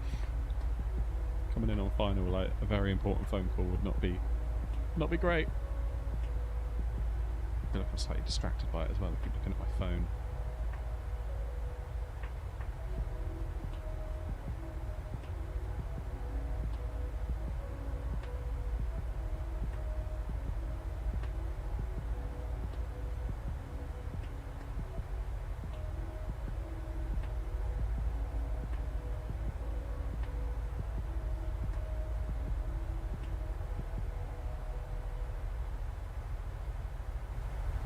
Alright, let's crank up the old plane volume for the landing.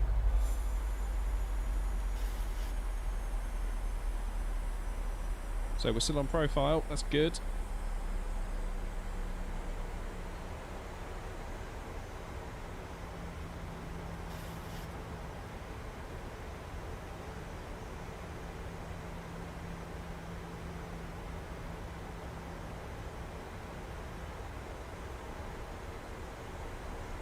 Okay, local pressure is set. I've not done my lights because I'm distracted by the potential of my phone going. Engines into continuous. Runway heading is 270, so we'll get that set in the case of go-arounds.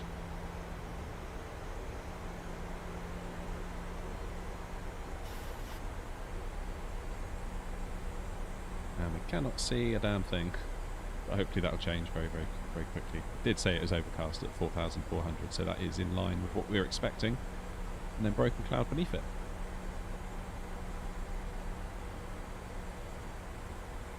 Alright, cam is on. We're ready to go.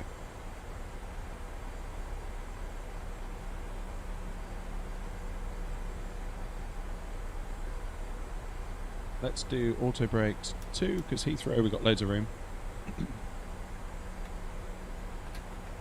Let's do flaps 5 to start. We're staying at 180 until CI 27 left. Then we need to go down to 161. Let's set our VREF at flaps 30, so we've got 143.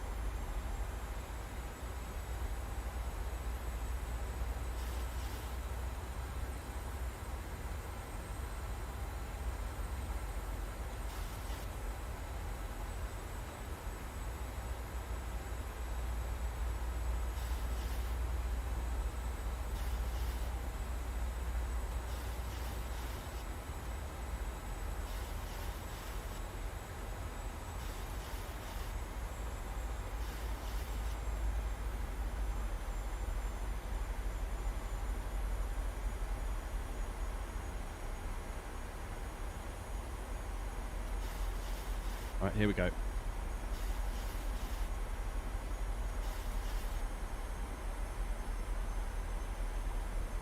So Heathrow should be out the window there to our... Ooh, those frames don't feel good.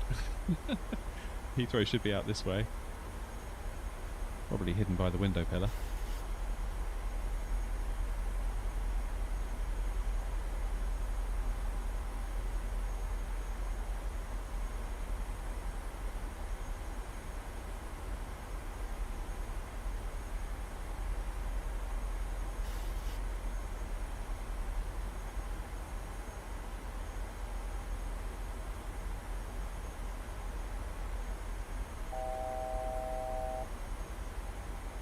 Ready to go. Just follow the Thames there.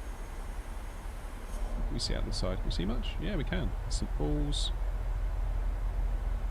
Got London City back there, Millennium Dome, Westminster, just sort of down there. Though it all does look a little bit melted, like it hasn't loaded in properly. Right, let's get our gear down. So then we can go to flaps 10 and start reducing our speed.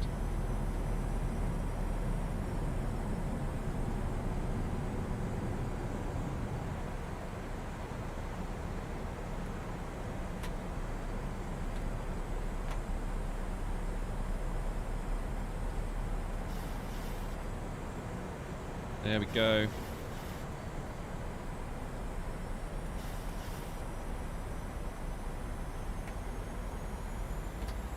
Flaps flaps 30. Let's get approach mode on just to start.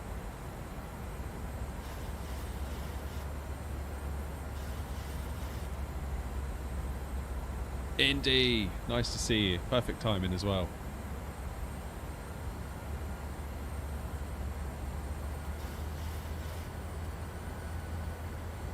Okay, so we're going to do VREF +5, so 140.